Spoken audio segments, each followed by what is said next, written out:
नमस्कार मित्रांनो, आज आपण एका अद्वितीय साहित्य कृतीच्या प्रवासाला सुरुवात करणार आहोत.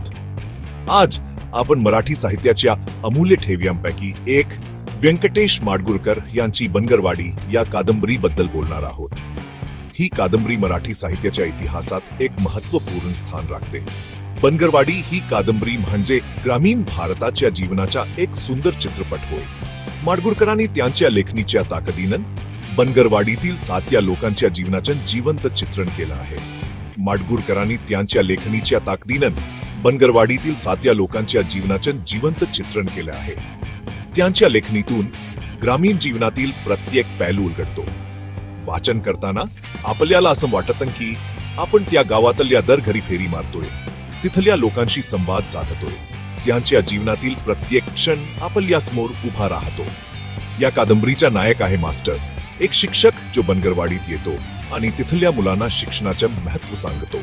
त्याच्या आगमनानं गावात एक नवा उत्साह निर्माण होतो. त्याच्या प्रवासात आपण समाजातील विविध पात्रांना भेटतो, त्यांच्या सुख दुःखात सहभागी होतो.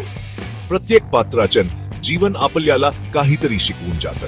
माडगूळकरांनी प्रत्येक पात्राच्या भावविश्वाचे इतकं सुंदर वर्णन केलं आहे की ते आपल्या समोर जिवंत होतं. त्यांच्या लेखणीतून प्रत्येक पात्राचे जीवन उलगडतं. बनगरवाडीतील प्रत्येक पात्राचे आयुष्य त्यांच्या संघर्षांनी भरलेलं आहे, पण तरीही त्यांच्यात एक अप्रतिम जिवंतपणा आहे. त्यांच्या संघर्षातून आपल्याला जीवनाचे खरं स्वरूप कळतं. कधी हसवणार, कधी रडवणार, पण नेहमीचे विचार करायला लावणारं असं हे कथानक आहे. माडगूळकरांनी ग्रामीण जीवनाच्या प्रत्येक पैलूचं इतकं सुंदर वर्णन केलं आहे की ते आपल्याला अंतर्मुख करणारे आहे. बनगरवाडी ही केवळ एका गावाची गोष्ट नाही, ती ग्रामीण जीवनाच्या सत्यतेचे प्रतिबिंब आहे. माडगूळकरांनी या कादंबरीतून ग्रामीण भारताच्या आशा, आकांक्षा आणि संघर्षांचे सजीव चित्रण केलं आहे. माडगूळकरांनी या कादंबरीतून ग्रामीण भारताच्या आशा, आकांक्षा आणि संघर्षांचे सजीव चित्रण केलं आहे. त्यांच्या लेखणीतून ग्रामीण जीवनाचे खरं स्वरूप उलगडतं. मित्रांनो, जर तुम्ही अजून बनगरवाडी वाचली नसेल तर नक्की वाचा.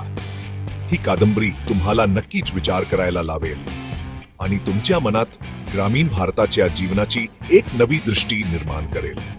ही कादंबरी तुम्हाला नक्कीच विचार करायला लावेल आणि तुमच्या मनात ग्रामीण भारताच्या जीवनाची एक नवी दृष्टी निर्माण करेल.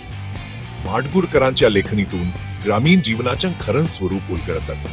अशा या अमूल्य कादंबरीबद्दल अधिक माहिती जाणून घेण्यासाठी आणि मराठी साहित्याच्या अनमोल रत्नांचा आस्वाद घेण्यासाठी आमच्या चॅनेलला सबस्क्राईब करा. धन्यवाद. बनगरवाडी, व्यंकटेश माडगूळकर, डॉ. चंद्रशेखर भारती.